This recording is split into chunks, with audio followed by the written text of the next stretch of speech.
नाज़रीन किराम, कसूर की एक बेकरी से दो नौजवानों के बेजान जिस्म मिलते हैं। बेदर्दी से कत्ल किया जाता है। कत्ल करने के बाद तशद्दुद किया जाता है और फिर उसके बाद उनकी शारख जो है वो दोनों की काट दी जाती है। चंद पैसों की हवस के लिए दो नौजवानों को जो है वहां पर मारने के बाद वहीं पर छोड़कर तीनों लोग फरार हो जाते हैं। आइए ये वाकया कैसे हुआ, तफसीलन बात करते हैं।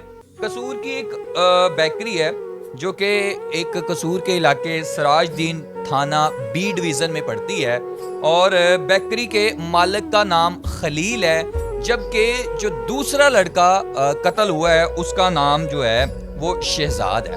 नाज़रीन किराम, आज सुबह 5:15 के ऊपर लोग जब नमाज पढ़ने जाते हैं या वहाँ से लोग अपने बच्चों को स्कूल छोड़ने जाते हैं या उस मोहल्ले के लोग वहाँ से जब गुजरते हैं तो इंतहाई जो है वो वहाँ से स्मेल आ रही होती है। और स्मेल किसी जानवर की नहीं बल्कि इंसानियत के खून की स्मेल आ रही होती है।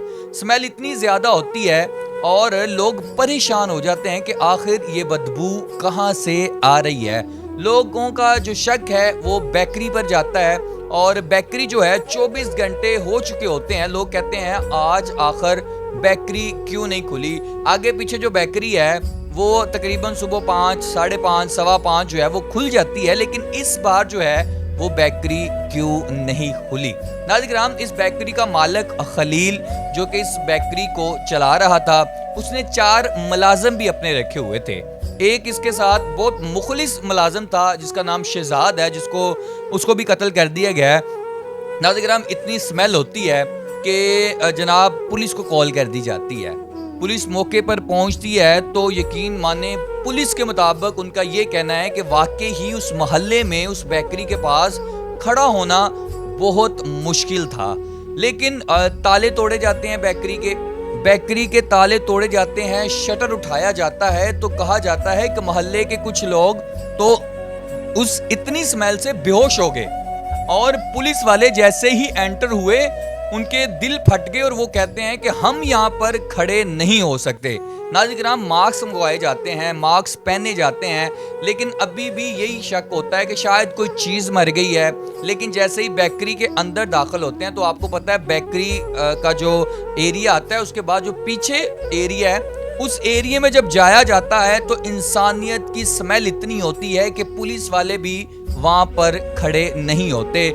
जनाब वाला, वहाँ पर जो खलील नामी शख्स है जो इस बेकरी का मालिक है, उसकी शारख कटी होती है, उसके ऊपर तशद्दुद हुआ होता है और स्मेल होती है। वहाँ पर ही 24 घंटे से ज़्यादा उस गर्मी में लाश पड़ी होती है। उसी के बिल्कुल साथ शहजाद जो कि इसका बहुत मुखलिस मुलाजिम था, उसकी भी डेड बॉडी वहाँ पर पड़ी होती है और उसकी भी शारख जो है वो काट दी जाती है। नाज़रीन किराम, ये किसने मारा होगा आखिर खलील को, शहजाद को? लोगों का कहना यह है कि इनकी किसी के साथ दुश्मनी नहीं थी। नाज़रीन किराम, पुलिस का शक जो है बाकी मुलाजमों पे जाता है। बाकी तीनों मुलाजमों को बुलाया जाता है और मुलाजमों से पूछताछ की जाती है तो मुलाजिम ये कहते हैं जनाब हमें नहीं पता, हम तो अभी सुबह जो है वो बेकरी पर आना था लेकिन उन्होंने कहा कि छुट्टी है इसलिए हम लोग नहीं आए। लेकिन पुलिस ने कहा ठीक है आप चले जाएं। लेकिन पुलिस ने इनकी इंक्वायरी लगाने के लिए इनके पीछे बंदे छोड़ दिए ताकि इनकी नकलो हरकत पर जो है वो रखा जाए, यानी कि नज़र रखी जाए। एक शख्स जो है इन तीनों मुलाजमों में से वो शहर छोड़ना चाहता है और पैकिंग करता है और बस स्टैंड पे चला जाता है। पुलिस को जब पता चलता है कि फलां बंदा शहर छोड़ने वाला है तो पुलिस उस मुलजम को पकड़ती है। उस मुलजम को जब पकड़ती है तो फिर दूसरे दोनों मुलाजमों को भी पकड़ा जाता है और पकड़ने के बाद जब पूछताछ की जाती है तो जनाब ये तीनों ही मुलजम निकलते हैं।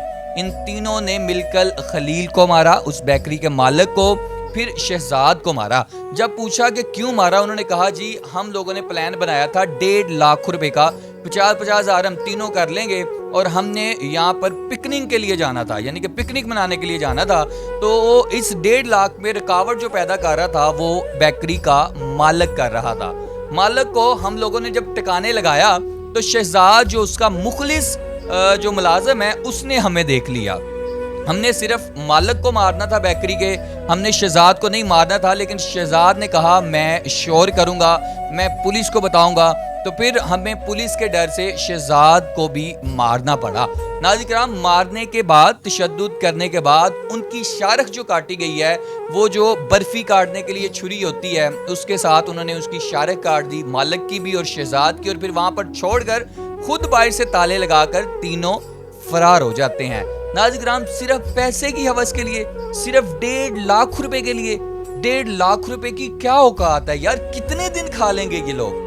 آپ اندازہ لگا لیں کہ 1.5 لاکھ روپے کے لیے اس خلیل کے بچے بھی ہیں, اس کی شادی بھی ہوئی ہے, شہزاد کی ابھی شادی نہیں ہوئی, 1.5 لاکھ روپے کی ہوس کے لیے انسانیت کو قتل کر دیا گیا. پھر وہ صحیح کہتے ہیں نا کہ قائد اعظم ہی ہے جو سب کچھ کرواتا ہے, تو آپ اندازہ لگا لیں کہ نوٹوں کی ہوس, پیسوں کی ہوس نے 1.5 لاکھ روپیہ جس کی 1 ٹکے کی حیثیت نہیں ہے, انسان کی ویلیو ہی کچھ نہیں رہ گئی. پیسہ اپنوں کو پرایا کر سکتا ہے, پرایوں کو اپنا کر سکتا ہے, غیروں کو اپنا کر سکتا ہے, پیسہ سب کچھ کروا سکتا ہے اور کر بھی سکتا ہے. اب یہ تینوں ملزموں کو CCD کے حوالے کیا جائے گا کیونکہ معافی نہیں ہے اور معافی نہیں دی جائے گی. IG پنجاب صاحب نے بھی کھل کے کہا ہے کہ 302 کی کوئی معافی نہیں دی جائے گی, ایسی حرکت. اب دیکھیں, نہ تو 1.5 لاکھ روپے کھا سکے, وہ بھی برآمد ہو گیا, نہ تو اب اپنے گھر والوں کو منہ دکھا سکتے ہیں. اب سزائے موت وہ تو ہوگی, CCD چاہے تو ان کا انکاؤنٹر بھی کرے گی اور سزا تو ملے گی. تو فائدہ کیا ہوا اس سارے چکر میں؟ اس کے بچے یتیم کر دیے گئے. شہزاد جو کہ مخلص ترین بندہ تھا, اپنے گھر کی روزی روٹی کمانے کے لیے جا رہا تھا اور حلال روزی کما رہا تھا, اس کو بھی شارخ کاٹ کے وہیں پر پھینک دیا گیا. ناظرین کرام, آپ کی کیا رائے ہے؟ کمنٹ باکس میں لازمی دیجیے گا. آج کل کس کے اوپر یقین کریں یہ آپ ہی بتا دیں. اب آپ اندازہ لگا لیں ان لوگوں نے جو کیا وہ کیا قابل برداشت ہے پیسوں کے لیے کرنا؟ بہت افسوس کی بات ہے. اس کے اوپر نوٹس ہوا, پولیس نے بہت اچھا کام کیا, ویل ڈن, کیونکہ ایسے ہی کرنا چاہیے کام. اور اب ان کا جو ہے 2-3 دن تک پتہ چل جائے گا کہ ان کے ساتھ کیا ہوتا ہے. اپنے میزبان کو اجازت دیں, کمنٹ باکس میں اپنی رائے لازمی دیجیے گا. اللہ نے